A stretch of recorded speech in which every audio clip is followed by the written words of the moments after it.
Some say it's just a game. But for those special players with a vision and daring to create their own distinctive style of expression, it's not just about playing.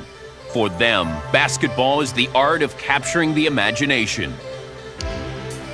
From these humble beginnings, a legendary group of NBA showmen would arise. In the early days, players such as Bob Davies provided flashes of what was to come. That was then. This is now. Harper will go all the way against Weston Chandler.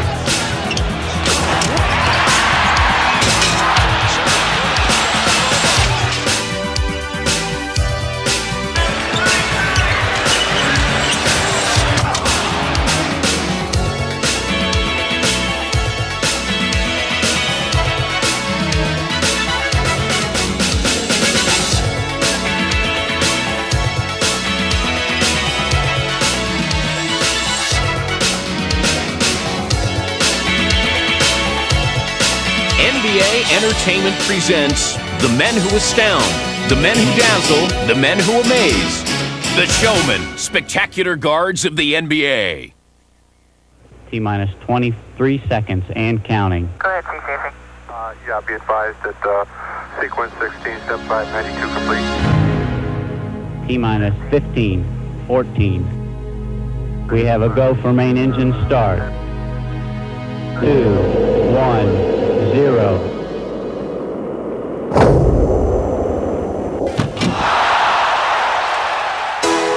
Playing to rave reviews, they are two of today's most death-defying aerial acts.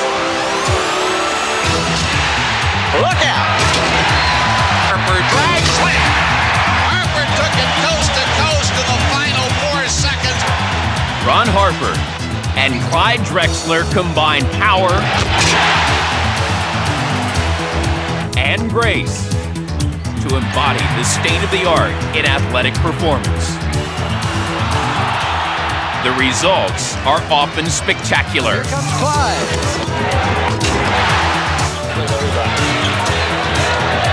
Harper against Duckworth. Drexler running room to the basket, stand up. Drexler. Here comes Harper against McKesky. I'll give him 9.6. The Blazer lead, up to 1. Drexler. Baseline against Pierce. Took him to the hoop last time. Does it again. In underneath with a runner off the glass. And Drexler away from Eddie Johnson. All the way. Jam by Drexler.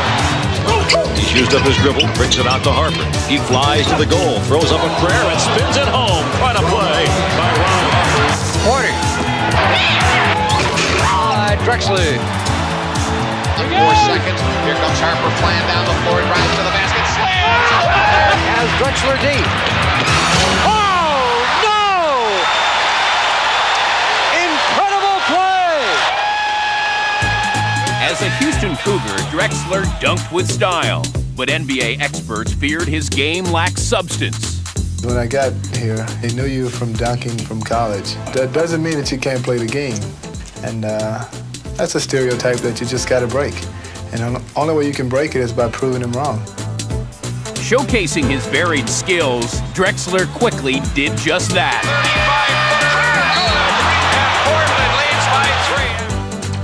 Although perennially among the league leaders in steals, his wizardry on defense is often overshadowed by his more flamboyant offensive exploits. Before Ron Harper took over the airways in Cleveland, he had to endure the hardships of growing up with a speech impediment. Growing up as a kid, I was a very quiet kid. I didn't talk too much because I had a speech problem. So when people made fun of me, then we stepped on the basketball court, I made them look bad, so I got a lot of respect that way. And even after being traded to the LA Clippers, Harper continues to showcase his fluid form of expression, both on and off the court. Harper around a pick, Harper in deep, but that's what he likes to do, go all the way and score. And throughout their careers, these two performers have met at the annual Slam Dunk Contest to happily astound the crowd. and each other. Going out and enjoy yourself, because I just love doing the things I do best, and that's playing basketball and enjoying the people I'll be around. Two entertainers who love their work. Showmen in the classic NBA tradition. Well, the game is fun. The guys from the past have really created all of this. We're just following in their glory. And they made the game what it is today. We're just happy to be a part of it. The forefather of basketball showmen made his debut as the post-war era was in full swing. It was a time for big bands and prosperity. The National Basketball Association was in its infancy, and an electrifying young man by the name of Bob Cousy was about to embark on a show-stopping tour of league arenas that would span 13 spectacular seasons. But this storybook career was almost never written.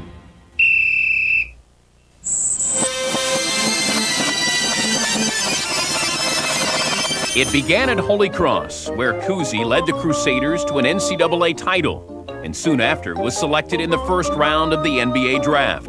With his rights held by Iowa and then Chicago, Bob stayed in Massachusetts, running a string of gas stations. But Chicago folded, and Cousy went into the dispersal draft. I was pumping gas in Worcester here while all this was going on, not worried too much about it, one way or the other. Finally, somebody called me up and said, hey, Waller Brown picked your name out of the hat. Well, I drove 40 miles down to Boston, signed a contract with Waller, and played the only place, really, that I would have played.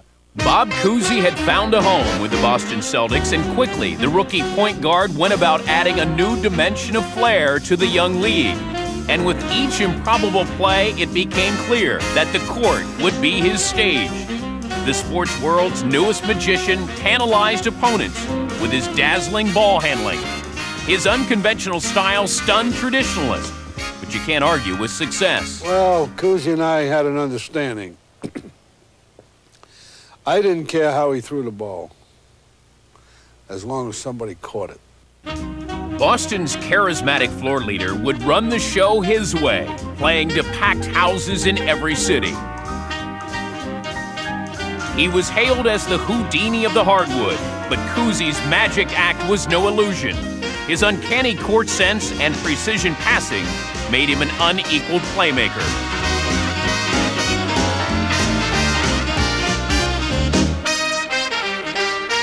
Cousy would really hit the open man, and when you got the ball, you were just in the position where you could take the shot. You never got the ball before you got to your position. Cousy would not give it to you. The late 50s, Wilt Chamberlain was high-jumping his way to national prominence, while the nation's idol Elvis Presley was off to the war. The good news for Celtic fans, coveted center Bill Russell was acquired by Boston. The decade was ending, but Cousy and the new-look Celtics' unprecedented streak of consecutive championships was just beginning, as they recorded the first final sweep in NBA history. The second consecutive title came against St. Louis, with the Celtics field general helping to avenge their 1958 finals loss to the Hawks.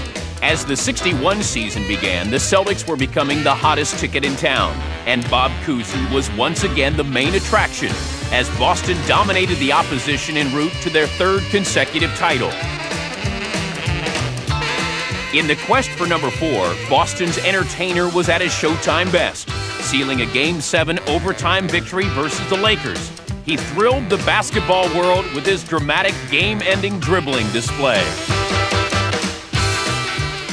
The 1963 season was Cousy's last, but it ended in familiar fashion as the Celtics embraced their 5th consecutive title. A landmark career had ended, and a legacy had been born. Bob Cousy, basketball's pioneer showstopper, had revolutionized the game, inspiring fantasies for basketball fans across the nation, and laying the foundation for one young man to take basketball showmanship to yet another level. He was called the boy with the sad eyes. But even in his college days at LSU, Pete Maravich brought an irrepressible joy to the basketball court that belied his melancholy appearance. Slight of build, he didn't look the part of a star athlete. But with a basketball in his hand, he was simply breathtaking to watch. Endlessly honing his basketball skills, Pistol Pete, as he was called, was an unparalleled ball handler and an unstoppable scorer. Under the tutelage of his father and college coach, Press Maravich, Pete also became a master playmaker. I used to talk to him about conceptualizing in basketball. And he used to ask me, what do you mean by that? I said, you have to think 1, 2, maybe 3 patterns ahead of time what's going to happen. Neither could have foreseen what was to happen on the night of January 31st, 1970. Pete would shatter Oscar Robertson's all-time NCAA scoring record. Averaging an incredible 44 points per game, he would go on to set a career mark that still stands today. Drafted by Atlanta, Pete took his trademarked floppy socks and famed scoring touch to the NBA. But even in his first year, he was never a bashful rookie. I was labeled very young as a showman. I drove down my bag between my legs to throw different type of unique passes and things of this nature. I would describe myself as a player that loved to run, was able to handle a fast break as well as anybody. And what he did better than anybody else was delight the fans, creating miracles for them to marvel at. I believe people, especially myself, recognized the opportunity that we had to not only go out and play a game and win and so forth, but to try to bring fans back. You have to do something other than just put the ball in the hoop.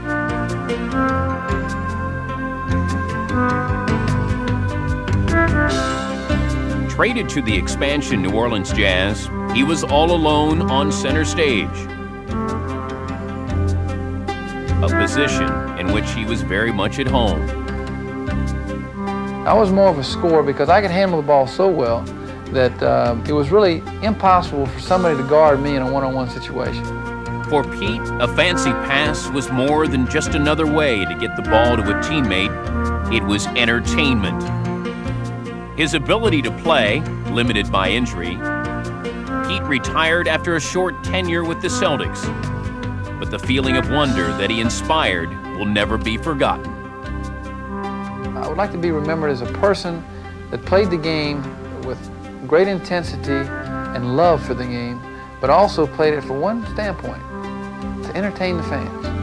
And in their memories, the boy with the sad eyes will live forever.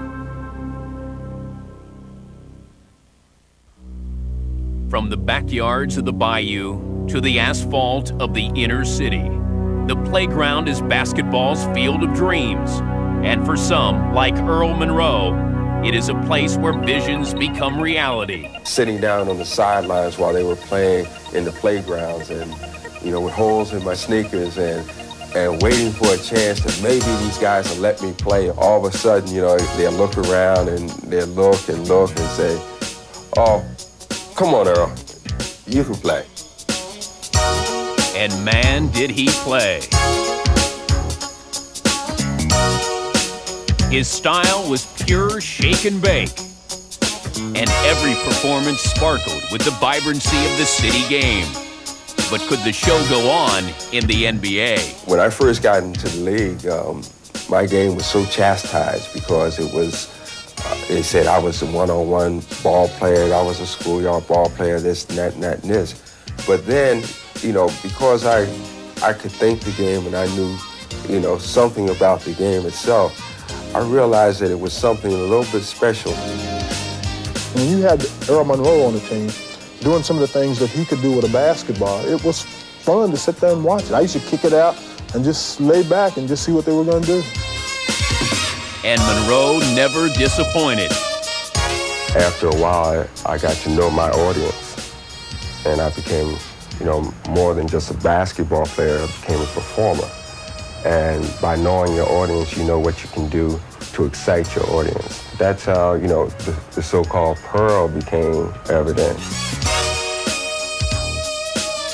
A lot of the things that I felt as though I was going to do in my career, I didn't do because of the fact I came to New York. The pearls shine brightly as a bullet, and his luster did not fade as a nick. Any notions that Monroe was strictly a one-on-one player were quickly put to rest in New York. Easily adjusting to the Knick team philosophy, this former adversary was now a crucial addition. Earl Monroe once caused me nightmares because when he was with Baltimore, he was such a devastating player to guard and such a showman that, you know, he's the type of guy you didn't want to score on you because he made you look bad. Monroe was a magician, you know. He knew how to get to where he had to go. They thought he was just another flamboyant guy that shoots all the time and, you know, does all these fancy things, but that was not Earl. Earl was a very, very intelligent basketball player. Could make the plays, pass the ball, and another guy that was desperate to win a championship. In 1973, in his first full season with New York, Monroe helped the Knicks drive past the Bullets and the Celtics and back into the finals. Earl's hunger for a championship was finally satisfied.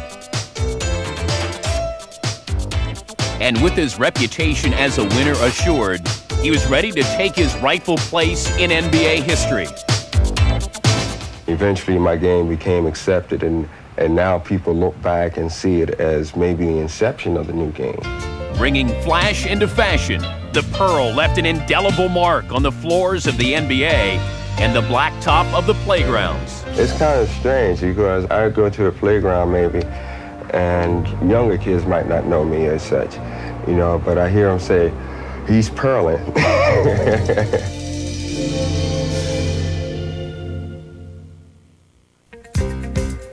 Nate "Tiny" Archibald, another playground prodigy, would also electrify the league with schoolyard showmanship. I had a lot of doubts because of my size. Back then, they had Earl Monroe was in the league. He was 6'3", 6'4". I was about 6 feet when I came out, and I would say I weighed about 150, and those guys was twice as big as me. Finding ways to use his height to his advantage, Tiny dismantled defenses with stunning regularity. The only man in NBA history to lead the league in points and assists in the same season, Tiny is remembered less for his place in the record book than for his fervent passion for the game. I always enjoyed playing basketball. I had a devotion for it, and I felt that this is one of the games that I really truly wanted to learn, and I wanted to learn it while I was young because I felt that at that particular time I didn't really know how good I was going to be. More than just good, this seemingly invulnerable dynamo thrived in a bruising game of bigger men. I thought my body was just indestructible. I mean, I can go out there and run, penetrate, go into different things, and, you know, I get scarred or I might bleed and stuff like that, but I'm going to keep playing. It's like, you know, all you have to do is oil me up, and I'm out there doing my thing. Joining the Celtics, Tiny hoped to attain what had eluded him as a king, a championship ring. From Texas, El Paso, 6'1", number 7, Nate Archibald. Nate fit nicely into Celtic green. As their new point guard, he helped rejuvenate Boston's proud tradition.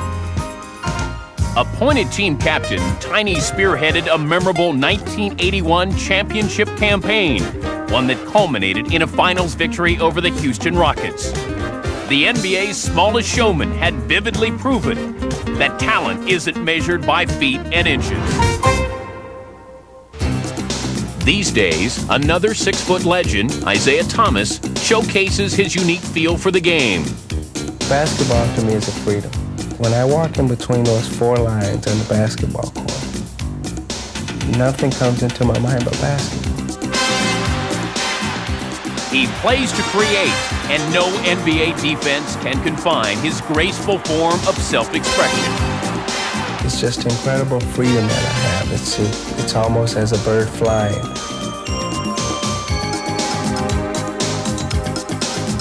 When Isaiah takes flight, his imagination takes shape and seems to know no boundaries.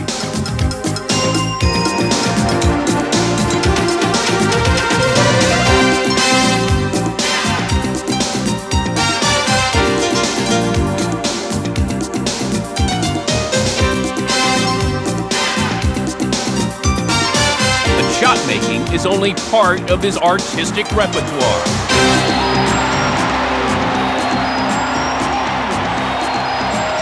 I would say the most satisfaction I get out of making a good pass is a score at the end of the pass.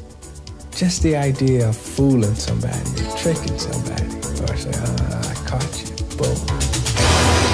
It just gives me a thrill. You know, I get a great sense of enjoyment out of it. A feeling he is quick to share. Dale Ellis quickly turns it around, rebound by McHale. It's a 24-point game. Great pass to Jordan. That was a highlight. Oh, it's like a magician, like a magician does a trick and fooled you. Isaiah breaks up to the lane, falls, but keeps the dribble twice. Now comes back toward the lane, to the hoop, up in, off the glass, and he's fouled. Holy cow. 5 seconds, plenty of time to get a shot. 3 seconds, plenty of time.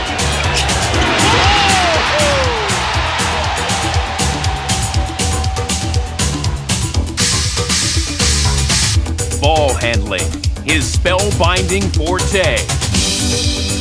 And he is at his scintillating finest when it counts the most.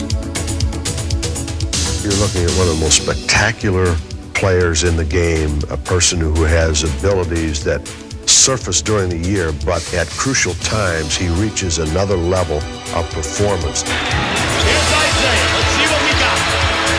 All the way up. Go!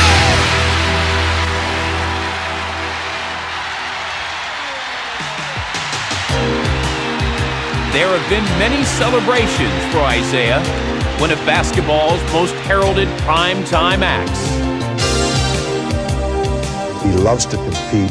He loves the big-time, showtime atmosphere, and he's usually at his best. He'll probably do something very unique tonight.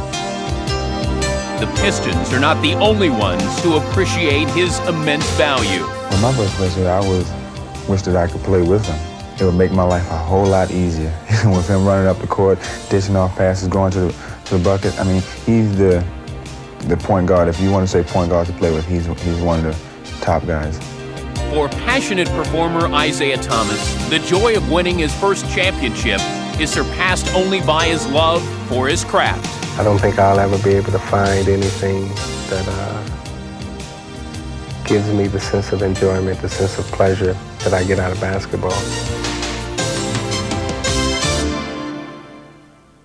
He makes his home in Southern California, where beauty is often taken for granted. And every street corner seemingly has a star waiting just beyond it. The Forum is his theater, and in a city of celebrities, the stars flock here to enter his enchanted world. Filling the arena nightly, they anxiously await his every move. Like few players before him, Irvin Johnson has come to define basketball showmanship for his era. The offense he directs is called Showtime, and he is known simply as Magic. No mirrors needed. His sleight of hand is pure wizardry. Scott lost it. Here comes Magic to pick it up. Magic's in deep. Trying to go deep. Can't. Now he does on Perkins. Shows up a prayer. Banks in and he's fouled. Magic right side to Worthy. Slam dunk. Split the court back to Magic. Backhand on Scott. That's Showtime, folks. He doesn't have anybody open. Here comes Magic. He's got it. He throws it on the way to three.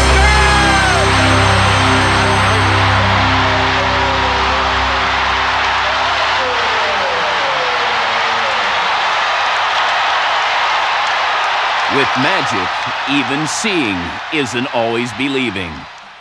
Out on the court, I can express myself. So it's like you come down this way, dunk. Matthews, beautiful basketball.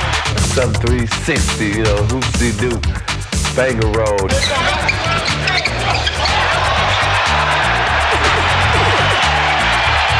Did he come back? The sky hook. Magic against Humphries, back in the middle, down the middle, a hook shot of 5 and away.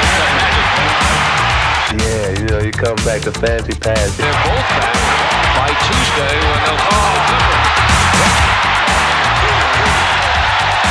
So you just going back, so it's like a tennis match. And if you go down and reach for the popcorn, you might miss something. Magic pass. Oh, under the Worthy. Slam dunk. If you did miss something, sit back and watch.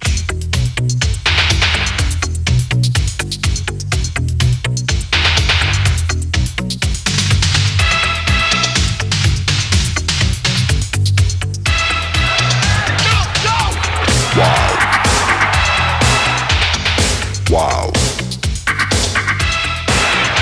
Brings it up for the drive. Against Sellers, down the lane to the hook, lays it in, draws the foul. Wow. Like all great performers, Magic usually saves his best for last. Wow. Away. They'll talk about it the rest of your life. Magic fires for three. Got it at the buzzer. Magic hit a three-pointer. The Lakers win. Save the green. Impressive play by Byron Scott. Magic has eyes everywhere and finds Worthy. Now here's Magic down the middle. Magic. Oh, no look past the Worthy. Make it to Rambis who scores. Foul. Oh, the Notre Damer shot is an air ball taken by Magic. He throws to the other end. It went in. It went in. Ladies and gentlemen.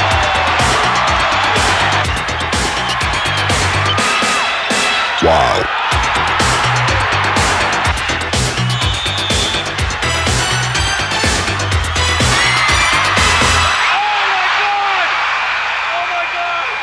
Magic's just a great basketball player. He's the best I've ever seen, you know. Unbelievable. I don't know what to say.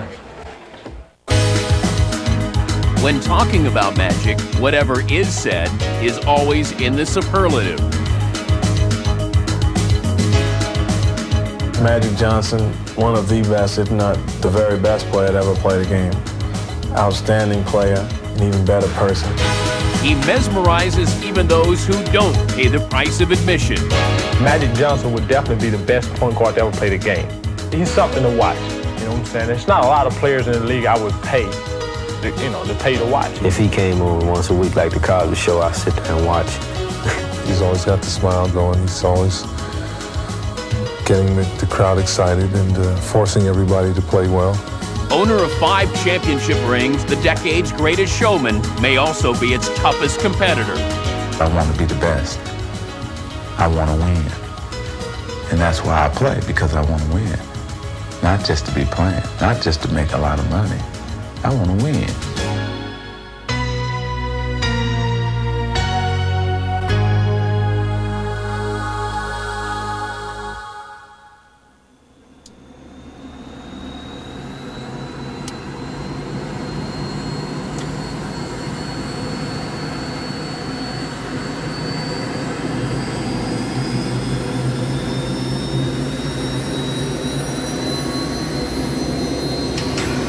Very afraid. For what lurks is the high-tech wave of the future, known as Michael Jordan. Bulls need to string some hoops together. Jordan all the way to the hole. Right over, right down, and through the foul. Is he of this earth?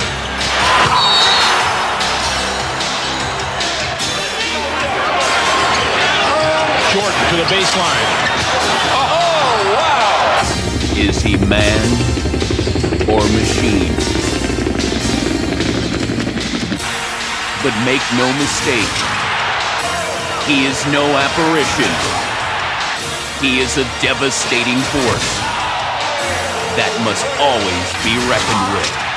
I just know, anytime Chicago comes in town, you have to leave your family and everybody else home. You don't want to be embarrassed. Jordan gets in. I remember an alley-oop went up in the air on the fast break, and I just knew I was going to get the ball. And all of a sudden, Jordan went up about 10 or 12 more notches than I did.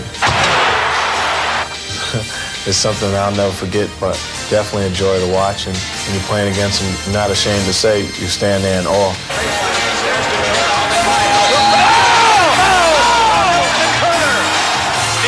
He cuts it in bounds. Here it is again.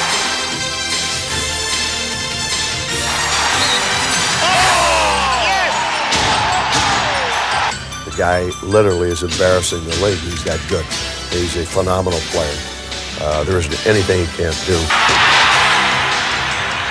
Oh, you find yourself watching sometime because, you know he's going to do something, that you might not see again. Yet time and again, he astounds. How does he do that? How does he do that? How does he know? Michael Jordan is one in a million player. They don't come along very often.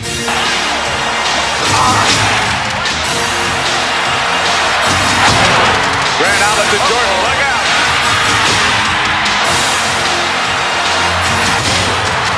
To Jordan. Here's Michael at the foul line. A shot on Elo. Good! The Bulls win it! They win it! Set the Cleveland Jordan has a dramatic way of seizing the moment. And for one spring afternoon in the 1986 playoffs, he took over the Boston Garden as the burning flame of Celtic pride was overwhelmed by the non-stop pyrotechnics of one man. When I'm on my game, when I'm really on like I was in Boston, I don't think it's too many people that can stop me. I don't think it's anybody that can stop me. And once I got off to a good start, it felt like I couldn't stop. I could run for days. I just wish that the game didn't have to stop. We could play on and on. We'd probably still be playing now the way I felt. Jordan's offensive onslaught was relentless, and the Boston faithful feared the worst, as nobody seemed able to prevent the inevitable. If I get the ball, you're at mercy of whatever I want to do. And there's nothing that you can say or do about it if I'm on my game.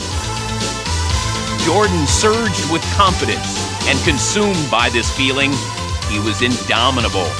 The feeling is like you own. You own the ball, you own the game, you own the guy who's guarding you. You can actually play him like a puppet. The game raged into 2 grueling overtimes as Jordan single-handedly shouldered the burden for Chicago. Amassing a record-breaking 63 points, Michael put on a virtuoso performance that captured the imagination of the basketball world. Michael on the drive across the lane. Turnaround shot. Got it. 63 for Jordan. A new NBA record has been set in the Boston Garden. It is memories such as these that inspire Michael Jordan to reach new heights.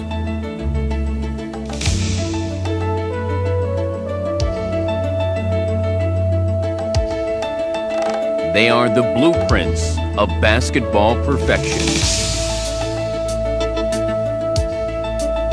An unreachable dream that somehow seems almost within his grasp.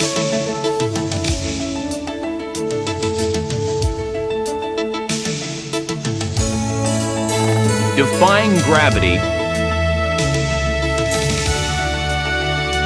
and logic, Jordan himself seems as if out of a dream.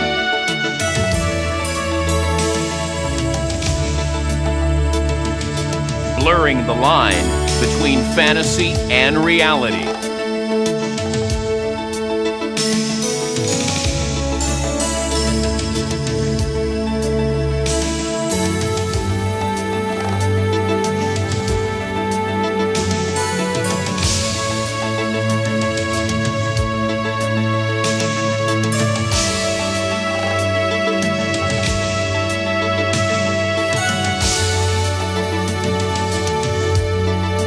For his fans, he is a natural wonder to behold.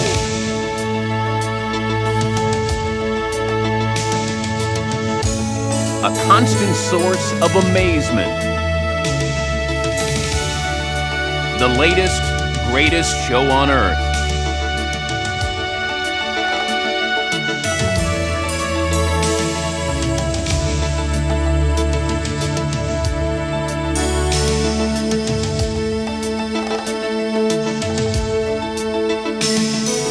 The newest standard bearer in the NBA's proud tradition of showmen, Jordan is both a reminder of the past and a vision of things to come.